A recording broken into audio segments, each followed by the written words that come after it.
오늘 본문의 말씀을 가지고 하나님의 창조 질서와 원리라는 제목으로 함께 말씀 나누도록 하겠습니다.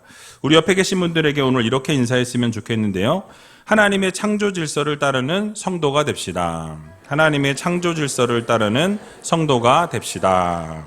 그렇습니다. 날마다 하나님의 말씀대로 순종하고 하나님께서 세우신 창조 질서를 따라 살아갈 수 있는 저와 여러분들이 다 되시길 주님의 이름으로 간절히 축원드립니다. 여러분 한 주간 동안 잘 지내셨습니까? 저도 여러분들의 사랑과 기도로 한 주간 잘 지내고 이 자리에 섰습니다. 오늘은 어버이 주일입니다. 여러분 부모님들께 효도 좀 하셨습니까? 대답이 없으시네요. 이미 부모님께서 안 계신 어르신들께서는 그럼 효도를 좀 받으셨습니까? 받았는지 마는지. 근데 뭐니 해도 머니가 최고랍니다. 용돈도 좀 챙겨드리시고 식사도 같이 하시면서 좋은 시간 보내셨으면 좋겠습니다. 오늘 광고 드린 것처럼 전교인 소풍이 있습니다. 즐겁고 행복한 시간이 되었으면 좋겠고요. 하나 짧게 간증을 하자면 여러분 비가 예보되어 있었어요. 그래서 지난주에도 어린이 주일에 비가 와서 야외에서 행사를 못하고 실내에서 했는데 이 전교인 소풍 딱 1년에 한 번 하는데 하나님 이 비 오면 안 됩니다. 그래서 기도하기 시작했습니다.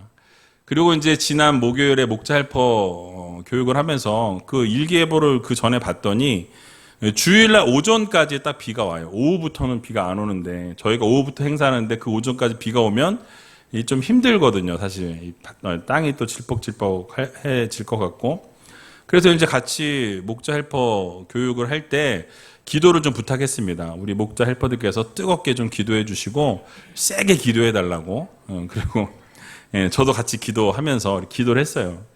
그런데 너무 재밌는 게 일기예보가 바뀐 거예요.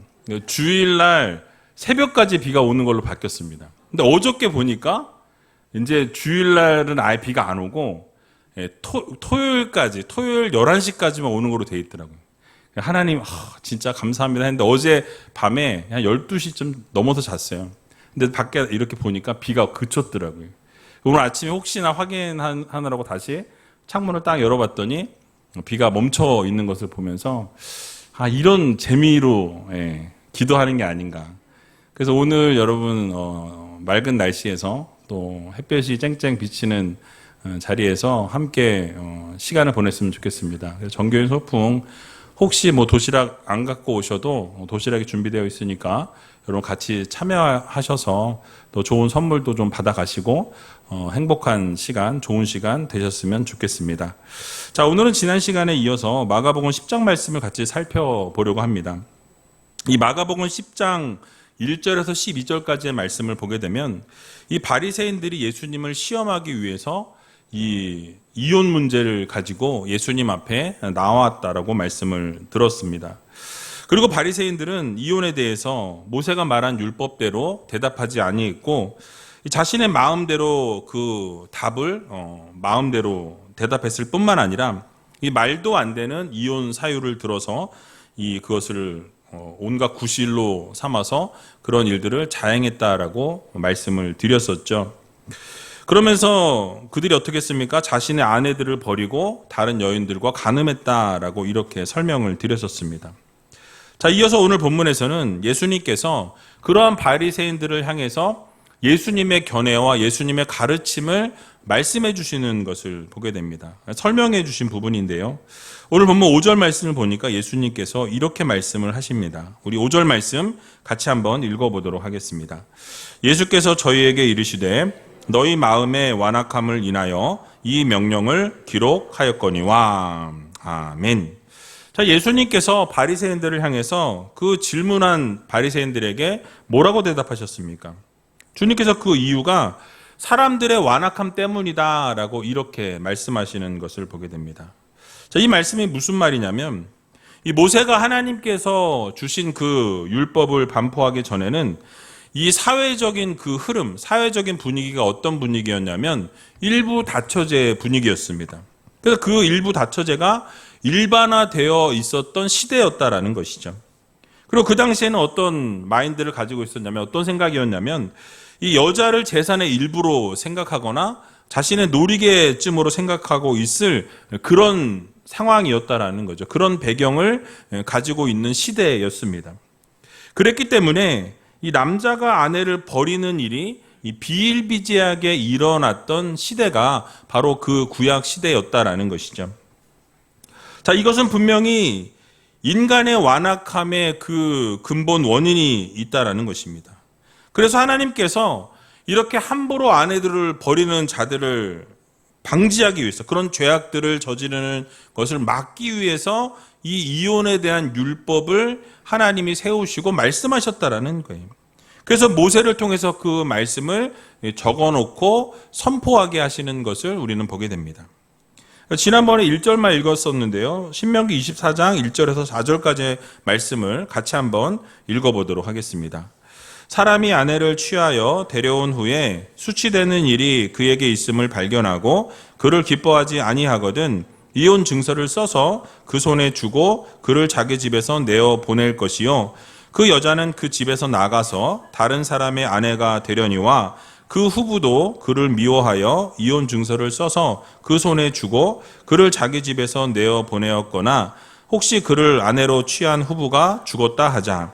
그 여자가 이미 몸을 더럽혔은즉 그를 내어 보낸 전부가 그를 다시 아내로 취하지 말지니 이 일은 여호와 앞에 가증한 것이라. 내 하나님 여호와께서 내게 기업으로 주시는 땅으로 너는 범죄케 하지 말지니라. 아멘. 자, 길게 읽었지만 이 말씀의 주요 내용은 무엇입니까? 이 남편의 주관적인 생각에 따라서 마음대로 아내를 버리지 말라는 거예요. 그냥 내어 보내는 것이 아니라 반드시 그 이혼을 할 때에는 이혼 증서를 써서 내어 보내라라고 이렇게 말씀하죠. 그러니까 이것은 무엇이냐면 이혼할 때 반드시 공적으로 인정할 만한 법적인 근거를 가지고 이혼 증서를 써줘야 한다라는 것을 말씀하고 있는 것이죠. 그러니까 그 당시 고대 근동의 대부분의 국가의 문화는 이 남성을 여성보다 우월하게 생각하던 문화였습니다. 그러다 보니까 여성들은 법적인 어떤 보호를 받지 못하고 있는 상황이었어요. 그러다 보니까 손쉽게 이혼을 당하고 내어 쫓김을 당하는 그런 시대였다라는 것이죠. 그러니까 이런 사실을 생각해 볼 때 모세의 이 율법은 어떤 율법이냐? 바로 오히려 사회적 약자인 여성을 보호해주는 그런 법적 보호 장치였다라는 것을 우리는 알 수 있는 것입니다. 즉 당시의 남자에 비해서 상대적으로 약자였던 이 여성들에게 이 이혼하게 되는 상황 가운데 놓이게 되면 이혼 증서를 써 줌을 통해서 뭘 해주는 겁니까? 여자가 남편에게서 완전히 해방되어서 그리고 마음대로 다시 재혼할 수 있는 길을 열어주었다라는 사실이에요. 그럼 배려에서 나온 조치가 바로 이 율법이었다라는 것이죠. 그러나 이렇게 또 율법이 있다고 해서 법적인 보호장치가 있는 이혼이라고 해서 그것을 또 장려한 것은 아니었어요. 이것에 대해서 어쩔 수 없이 그런 상황이 되었을 때 그것을 허락하는 증서를 써주라라고 말씀하고 있는 것이죠. 자, 이처럼 하나님께서 세우신 법은 그 근본이 다 선하다라는 전제를 깔고 있습니다. 약자를 언제나 배려하시는 하나님이셨고 또 연약한 자들을 보호하시고자 하는 의도가 이 율법 안에 담겨져 있다라는 말씀인 것이죠. 그런데 시간이 흘러가다 보니까 어떻게 됩니까? 그 하나님의 의도와 하나님의 선함이 어떻게 되어져요? 왜곡되어졌다라는 거예요. 그러니까 하나님의 말씀의 본질을 알지 못하고 그 말씀을 자신의 편의대로 해석하는 일들이 비일비재하게 발생하게 되었다라는 말씀입니다. 그러다 보니까 말씀이 왜곡되는 결과를 낳게 되었다라는 사실이. 여러분, 우리가 현대적인 의식이나 시각을 가지고 그 당시의 율법을 우리가 보게 되면 자칫 오해할 수 있는 일들이 발생하게 되는 부분이 있습니다. 자, 그러나 그 율법이 주어질 그 당시의 배경을 우리가 꼭 생각해 보아야 한다는 거예요. 그것을 우리가 그 당시의 상황을 이해하고 그 당시의 어떤 배경과 환경을 이해하게 되면 그것이 얼마나 선한 목적을 가지고 세워진 것인지 그것을 우리가 금방 알 수 있다라는 말씀이에요. 그래서 사도 바울이 로마서 7장 12절에 이렇게 말씀하는 것을 보게 됩니다. 우리 같이 한번 읽어보도록 하겠습니다. 이로 보건대 율법도 거룩하며 계명도 거룩하며 의로우며 선하도다. 아멘. 그러니까 하나님의 말씀이 어떻다라는 거예요? 거룩하다, 선하다, 의롭다라고 말씀하는 거죠. 오늘날의 우리의 시각으로 볼 때는 그것이 납득이 되어지지 않고 이해가 되어지지 않는 것 같으나 그 당시의 문화와 그 당시의 배경과 그 상황을 이해하고 나면 그 안에 담겨 있는 근본 정신은 바로 하나님께서 선하게, 의롭게 그런 일들을 이끌어 가시는 것을 우리는 보게 된다라는 거예요. 그 안에 담겨 있는 근본 정신을 찾아내는데 우리가 최선을 다할 수 있는 성도가 되어야 할 것입니다. 왜냐하면 하나님의 말씀은 언제나 진리이기 때문에 그래요. 선을 담고 있기 때문에 그렇습니다. 그러니까 하나님께서 세우신 법은 다 선한 목적을 가지고 세우셨고 그 율법을 반포하게 하셨다라는 거예요. 그러므로 세상은 완악한 목적과 의도를 가지고 이 진리를 왜곡하려고 하지만 언제나 하나님께서 세우신 것들은 모두 선하고 선한 목적으로 세워진다라는 이 사실을 여러분 모두 믿으시고 하나님의 말씀을 선하게 받고 하나님의 말씀대로 그렇게 순종하고 하나님 말씀에 따를 수 있는 저와 여러분들이 다 되시길 주님의 이름으로 간절히 축원드립니다. 자, 이제 우리 주님께서 이제 결혼에 대한 그 의미를 견해를 밝히시는 것을 보게 됩니다. 그 이혼에 대해서 말씀하시고 이제 결혼에 대해서 뭐라고 말씀하셨는지 우리 6절에서 9절 말씀 같이 한번 읽어보도록 하겠습니다. 창조시로부터 저희를 남자와 여자로 만드셨으니 이러므로 사람이 그 부모를 떠나서 그 둘이 한 몸이 될지니라. 이러한즉 이제 둘이 아니요 한 몸이니 그러므로 하나님이 짝지어 주신 것을 사람이 나누지 못할지니라 하시더라. 아멘. 결혼 예식 때 많이 인용되어지는 본문 말씀입니다. 주님께서 지금 뭐라고 말씀하시죠? 이 결혼 제도가 인간에 의해서 만들어진 것이 아니라고 말씀하고 있어요. 그 출처를 말씀하죠. 바로 결혼 제도를 만드신 분은 누구시다? 하나님이 이 결혼 제도를 만드시고 그것을 선포하셨다라고 말씀합니다. 그러니까 하나님의 창조 원리이라고 말씀하고 계세요. 결혼이 어떻게 만들어졌는지. 분명 6절을 보게 되니까 창조시로부터 저희를 남자와 여자로 만드셨다라고 이렇게 시작합니다. 그래서 결혼이 남자와 여자를 전제로 시작되어진다라는 거예요. 이 말씀을 꼭 결혼의 원리가 어디서부터 시작되었는지를 우리들에게 말씀해 주고 있는 것입니다. 결혼의 근본 원리는 인간을 남자와 여자로 선하게 하나님이 창조하셨고 가정을 이루게 하셨다라는 거예요. 그래서 이 창조의 원리에 따라 하나님께서 짝지어 주신 이 가정을 이 결혼을 통해서 이들이 하나가 되었기 때문에 한 몸이 되는 것이고 결국 이 부부는 둘로 나뉘어질 수 없다라고 말씀하세요. 그래서 이것은 결국 하나님께서 하나로 만드셨기 때문에 그 가정이 유지되어져야 한다라고 말씀하고 있는 것이죠.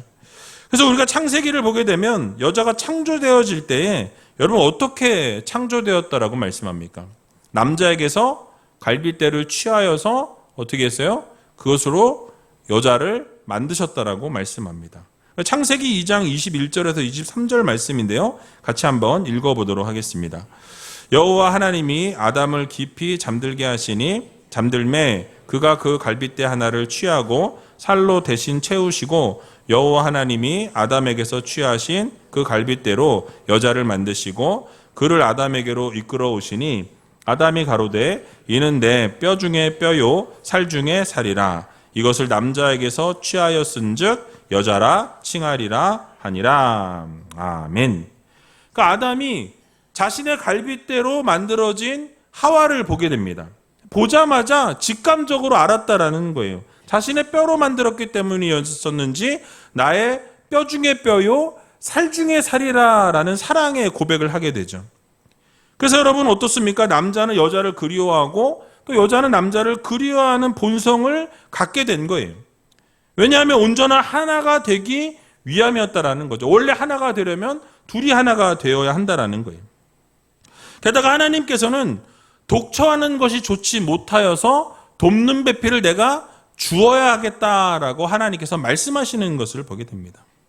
결국 우리 예수님께서도 이런 모든 상황을 다 아시고 이 창조 질서의 본래 의도대로 사는 것이 바람직한 것이다라는 것을 이 바리새인들에게 가르쳐 주시고자 했던 것이죠. 여러분, 그렇습니다. 오늘날의 흐름은 이 이혼에 대해서 개방적인 것을 보게 됩니다. 그런데 이 성경적인 가르침은 창조의 원리대로 살아가는 것이 바른 길임을 우리들에게 교훈해주고 있는 것을 보게 되죠. 그러므로 하나님의 창조 원리를 여러분 마음 깊이 새기시고 이 성경의 가르침대로 아름다운 가정을 꾸려나갈 수 있는 귀한 의지엘교회 모든 성도님들이 다 되시기 바랍니다. 또 우리가 생각해 볼 수 있는 한 가지는 이제는 이 결혼에 대한 것뿐만 아니라 이혼에 대해서도 우리 주님께서 그 견해를 밝히시는 것을 보게 됩니다. 9절에 보니까 뭐라고 말씀합니까? 결혼이 하나님께서 짝지어 주신 것이기 때문에 사람이 어떻게 해요? 임의로 나눌 수 없다라고 말씀하시는 것을 우리는 보게 됩니다. 단호하게 말씀하시는 거예요. 결혼이란 것은 앞에서 말씀드린 바와 같이 불완전한 두 사람이 합하게 되는, 하나가 되는 예식이라고 말씀드렸습니다. 하나님께서 원래 지으신 이 인간 창조의 섭리에 순응하는 거예요. 둘이 만나서 둘이 되는 것이 아니라 둘이 만나서 하나를 이루는 거예요. 온전한 하나로 세워지는 거죠. 원래부터 하나였으니까. 그래서 이것이 바로 결혼입니다. 그렇기 때문에 이 바리새인들처럼 임의로 이혼할 수가 없는 것이죠. 오직 짝지어 주신 분이 하나님이시기 때문에 누가 가르게 되는 거예요? 나누어지는 것은 하나님이 허락하셔야만 그것이 가능하다라고 말씀하는 것이죠. 자, 그렇다면 하나님께서 나누어지는 것을 허락하실 때가 언제냐라는 거예요. 여러분, 그것은 언제입니까? 바로 한편의 배우자가 죽을 때라는 거예요. 즉 배우자의 죽음으로만 부부는 나뉘어질 수 있는 것입니다. 근데 물론 성경에서 이혼에 대해서 허용하는 부분이 있어요. 그러니까 가능한 경우로 두 가지를 말씀하는데요. 먼저는 한편의 배우자가 부정한 죄를 저질렀을 때, 범했을 경우입니다. 구약 성경은 이런 경우에 어떻게 말씀하셨냐면 그 집에서 배우자를 내보낼 것을 허락하는 것을 보게 됩니다. 즉 남편이나 아내가 이 다른 사람과 부정한 관계를 맺었다라는 것은 그 마음이 이미 배우자로부터 떠났다라는 거예요. 그 가정을 이미 떠났다라는 것이죠. 그래서 혹시 순간적인 실수로 죄를 범하고 그 잘못을 깨닫고 철저하게 회개하고 뉘우쳤다라고 한다면 주님의 사랑으로 우리가 용서하고 할 수만 있다면 가정을 유지하는 것이 하나님의 뜻이라는 것을 우리는 반드시 기억해야 할 것입니다. 그러나 배우자가 회개할 마음도 없고 계속 다른 사람에게 마음을 두고 있다라고 한다면 이 정상적인 부부 생활을 유지하는 것이 힘들기 때문에 이런 경우는 이혼이 불가피하다라고 성경은 말씀하는 것이죠. 또 한 가지 경우는 신앙을 유지하기 위한 이혼을 말씀합니다. 바로 사도 바울이 고린도전서 7장 15절에서 이렇게 말씀하는데요. 같이 한번 읽어보도록 하겠습니다. 혹 믿지 아니하는 자가 갈리거든 갈리게 하라. 형제나 자매나 이런 일에 구속받을 것이 없느니라. 그러나 하나님은 화평 중에서 너희를 부르셨느니라. 아멘. 그러니까 믿지 않는 자와 믿는 자가 갈라질 때는 그냥 갈라지게 하라고 말씀하고 있죠.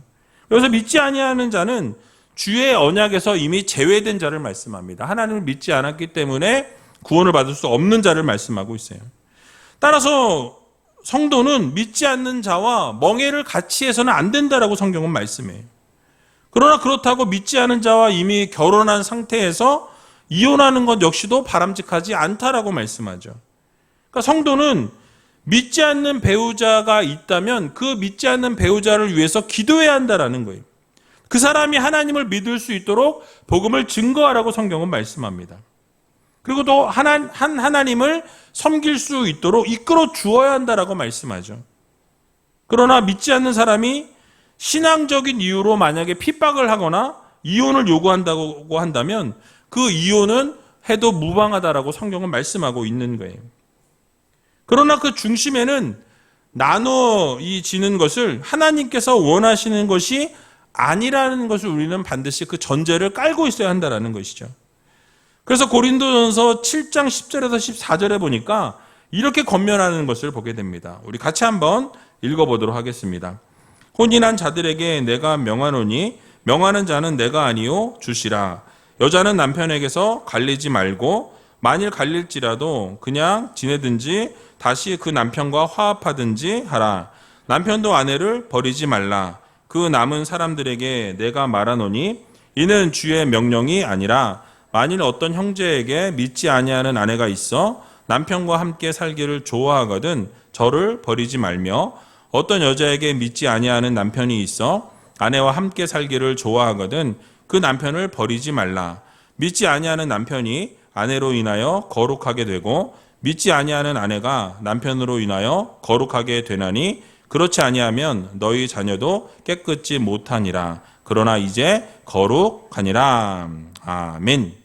여러분 길게 읽었지만 그 내용은 무엇입니까? 사도 바울 역시도 이 갈라지는 것에 대해서 이혼하는 것에 대해서 하나님께서 이 결혼을 세우신 목적이 아님을 밝히고 있어요. 합하라고 말씀하죠. 여러분 그래서 이 사실을 우리가 다시 한번 마음 깊이 새기시면서 이 5월 달은 가정의 달입니다. 이 가정의 달을 우리가 맞이하면서 여러분들의 가정은 지금 어떤 상태에 있는지 한번 돌아보셨으면 좋겠어요. 하나님께서 분명히 이 가정을 하나님이 세우셨고 만나게 하셨고 결혼제도 역시 하나님이 만드신 제도라고 말씀합니다. 그리고 그 둘이 하나를 이루라고 말씀하셨다라는 거예요. 사람이 결혼관계를 임의로 나눌 수 없다라는 이 사실을 다시 한번 마음 깊이 새기시면서 아름다운 가정을 유지하기 위해서 여러분 최선을 다할 수 있는 귀한 우리제일교회 모든 성도님들이 다 되시길 주님의 이름으로 간절히 축원드립니다. 이제 마지막으로 10절에서부터 12절 말씀 같이 읽어보고 말씀을 마치도록 하겠습니다. 집에서 제자들이 다시 이 일을 묻자온데 이르시되 누구든지 그 아내를 내어버리고 다른 데 장가드는 자는 본처에게 간음을 행함이요 또 아내가 남편을 버리고 다른 데로 시집가면 간음을 행함이니라. 아멘. 예수님께서 뭐라고 말씀하십니까? 합당한 사유 없이 이혼하고 재혼하는 자들에 대해서도 간음을 행한 자라고 분명하게 밝히시는 것을 우리는 보게 됩니다. 지난번에도 말씀을 드렸지만 그 당시의 바리새인들이 이 모세의 율법을 빙자해서 이혼을 자기들 마음대로 행했다라고 말씀을 드렸죠. 그러니까 이것이 잘못된 행위라는 것을 지금 지적하고 계시는 거예요. 물론 오늘날 많은 시대가 흘러가면서 많이 달라졌습니다. 세상의 흐름이 달라졌다라는 거예요. 성이 개방화되었고 또 성이 상품화되었고 극단적인 이기주의가 판을 치고 있는 시대가 되었습니다. 결혼을 하지 않고 이제는 그냥 동거하는 그런 시대가 되었다라는 거예요.